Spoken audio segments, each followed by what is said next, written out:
13 मत थे, 13 में से हमने 7 डिस्पोज किए हैं, 6 को पेंडिंग किया है। जो भी लोग आए हैं हमने उनके आपके सामने सारी बात ध्यान से सुनी है, उनको न्याय मिले। हमने अधिकारियों के द्वारा ड्यूटी लगाई है, उनको न्याय मिल सके। तो सभी अधिकारियों को निर्देश दिए हैं कि कोई भी शिकायत है उसकी पेंडेंसी ज्यादा ना रहे। तो आप देख भी रहे होंगे कि रोहतक की जो ग्रीवेंसी कमेटी जब से मुझे माननीय मुख्यमंत्री ने जिम्मेदारी सौंपी है, हम सुचारू रूप से हम ग्रीवेंसी कमेटी के घर में मिले हैं। लेकिन बीच में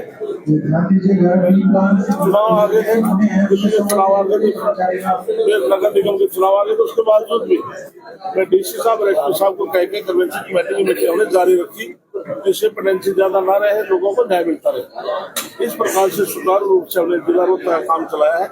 हम चाहते हैं कि हमारे संविधान शिविर माननीय मुख्यमंत्री के आदेश से हर रोज लगता है वर्किंग डे में, उससे भी काफी शिकायतें का समाधान होता है। इसलिए यहाँ पर ग्रीवेंसी कमेटी के अंदर दरखास्तें कम आई है।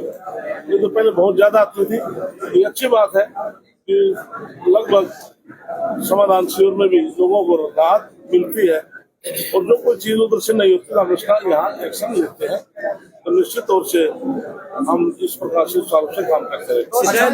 शिकायतकर्ता के खिलाफ कार्रवाई की इसमें 1-2 मामले ऐसे आए, किसी एक व्यक्ति ने कहा कि यहाँ पर फैक्ट्री थी, और उसके बाद खुद ना तो पेश हुए और संतुष्टि दे दी डिपार्टमेंट को, लेकिन मैं संतुष्ट हूँ। तो हमने इस मामले में आरओ पोल्यूशन को मार्क किया है कि वहाँ चेक किया जाए वहाँ फैक्ट्री थी है भी या नहीं थी। यदि वहाँ फैक्ट्री थी नहीं, उसे झूठी शिकायत की है, तो निश्चित तौर से उसके खिलाफ कार्रवाई होगी। चुनाव का एजेंडा सरकार ने पेश किया है, तो आने वाला क्या ये कानून बनने जा रहा है? इसके लिए देश के प्रधानमंत्री नरेंद्र मोदी ने जो कानून को सोच भी नहीं सकता था कि धारा 370 टूट जाएगी, धारा 370 को पूरा 3 तलाक के इसके अलावा वक्फ बोर्ड का मैं कहते थे गिनीज बुक में नाम आएगा। आज तक पूरे देश में या विदेशों में भी पार्लियामेंट में अंदर लोकसभा राज्यसभा की लंबी बहस किसी बिल पर नहीं चली, जो पहली बार आज नरेंद्र मोदी सरकार में और हमारे अमित शाह जी ने रिप्लाई दिया। सुबह 4:00 तक लगातार हाउस चला, 4:29 तक घंटे घंटे की 4 से 12 तक। तो उसमें जो गरीब आदमी है वक्फ बोर्ड की जमीन को बड़े बड़े मगरमच्छ उसको हजम कर जाते थे, लेकिन इस कानून से जो गरीब आदमी का हक उसको मिलेगा। और इसमें पूरे देश के मोमिन समाज के विशेष तौर से जो मध्यम वर्ग के लोग थे उन्होंने मिठाइयाँ भी बांटी। लेकिन वक्फ बोर्ड का जो कानून है इसमें लेजिस्लेटिव और जुडिशरी आमने सामने पहली बार देखने को मिली। इसके अंदर क्योंकि वक्फ बोर्ड अलग से पहले से पूरे देश के अंदर काम कर रहा था, लेकिन सरकार ने इसलिए कानून बनाया है कि कोई भी चीज है उसको जिस व्यक्ति का राइट है उस व्यक्ति को मिले, इसलिए इस कानून को लेकर आए हैं, जिससे कि हर व्यक्ति को न्याय मिले।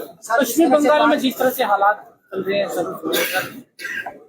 इसके लिए पश्चिमी बंगाल के अंदर ये पहली बात नहीं, तो जब भी तो सरकार के अंदर लगातार इस प्रकार के इंसिडेंट होते रहते, लेकिन केंद्र सरकार और विशेष गृह मंत्रालय उसको पूरी चेक कर रहे हैं। तो हमारे पार्टी के वरिष्ठ नेता भी वहाँ जाते हैं और सरकार भी पूरा उन आदमियों को पूरा प्रोटेक्शन मिले, केंद्र सरकार की तरफ से उसको पूरी कार्रवाई की जाए। तो बीजेपी का षड्यंत्र बता रही है। इसके लिए उनकी एक बयानबाजी करने की एक नई बात नहीं। इस प्रकार की बयानबाजी सबसे ज्यादा गरीब आदमियों पर, विशेष तौर से दलित समाज पर अत्याचार उनकी सरकार में होते रहे हैं, आज भी हो रहे हैं।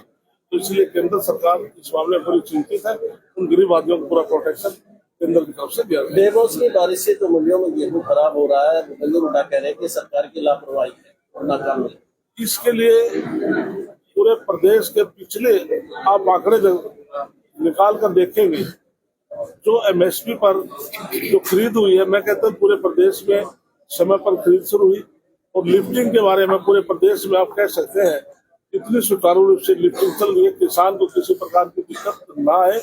और इसलिए कोई किसान की किसी की शिकायत ऐसी नहीं आई कि हमारे कोई बारिश से हमारी, क्योंकि मंडी में गेहूं जाने के बाद उसके लिए सरकार जिम्मेवार है, एजेंसी जिम्मेवार है, तो तुरंत सरकार उनकी बोली करती है और लिफ्टिंग का काम फिर सरकार का है, किसान का नहीं। किसान को 48 घंटे में हम, ये सरकार, पहली सरकार 48 घंटे में वेट होने के बाद उसका पैसा उसके खाते में भेज दिया जाता है। हाईवे रोडों पर पड़ा है सब।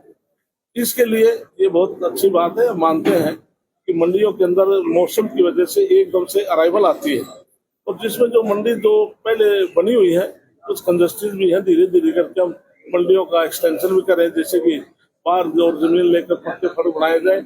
लेकिन ये बात पूरे प्रदेश में, अतीत में भी आप देखेंगे। लेकिन तो अच्छी बात है कि आज इतनी अराइवल किसान की है कि मंडियों के अलावा सड़कों के ऊपर भी डाल करके सरकार फिर भी उसको एजेंसी खरीद रही है।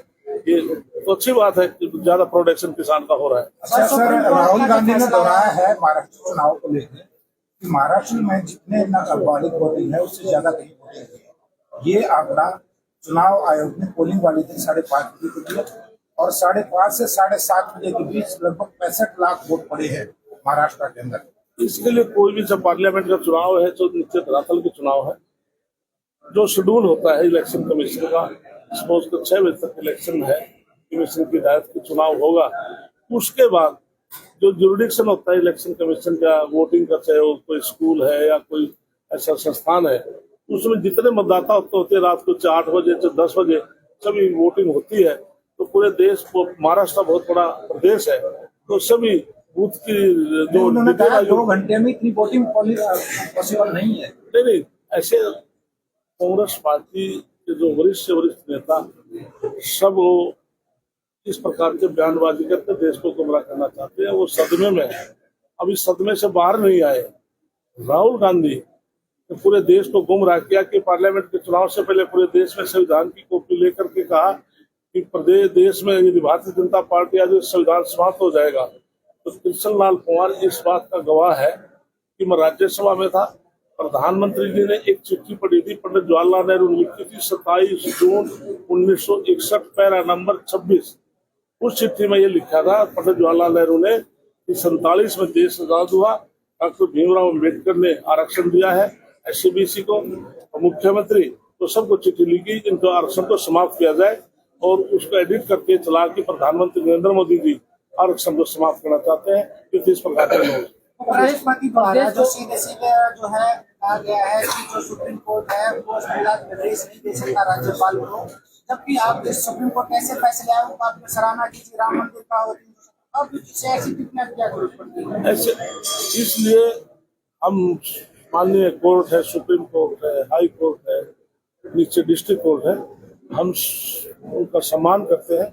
सरकार सदा सम्मान किया है, लेकिन कोई भी कोर्ट कोई डिसीजन देती है तो लोकसभा में, राज्यसभा में, विधानसभा में अधिकार है, अमेंडमेंट सरकार ले आ सकती है। तो इसलिए हम कोर्ट का सम्मान करते हैं। क्या राज्यपाल को अपना जो सरकार जो चुनी हुई है उसके जो बिल होते हैं वो पर अपने पास रखने का अधिकार होता है, क्योंकि वहाँ क्योंकि जब भी कोई लोकसभा में है तो राष्ट्रपति के पास बिल जाते हैं, तो इस प्रकार से विधानसभा में है जो भी पारित होंगे तो सभी में गवर्नर साहब के पास सिग्नेचर के लिए नोटिफिकेशन जाते हैं। लेकिन जब आपकी सरकार होती है तो 3 दिन में बिल पास हो जाते हैं, कानून बन जाता है, लेकिन कर्नाटक में इस तरह नियम और रोकी गई थी। क्या ये द्वेष भावना से होता है?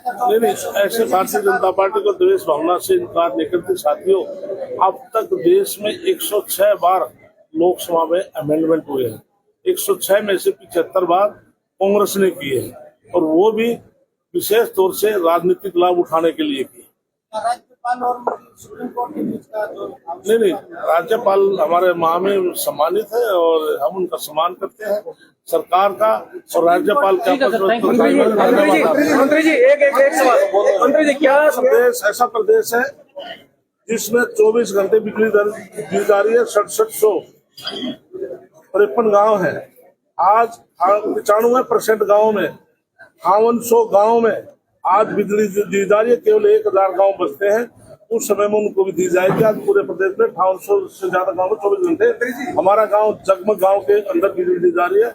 हमारे पास बिजली कैपेसिटी हमारी पूरी है और हमने 800 मेगावाट का सुपर क्रिटिकल थर्मल प्लांट जिसे प्रधानमंत्री जी ने आधारशिला यमुनानगर में रखी है। हम बिजली में सक्षम है, हम बिजली 24 घंटे पूरे प्रदेश में दे रहे हैं और देंगे।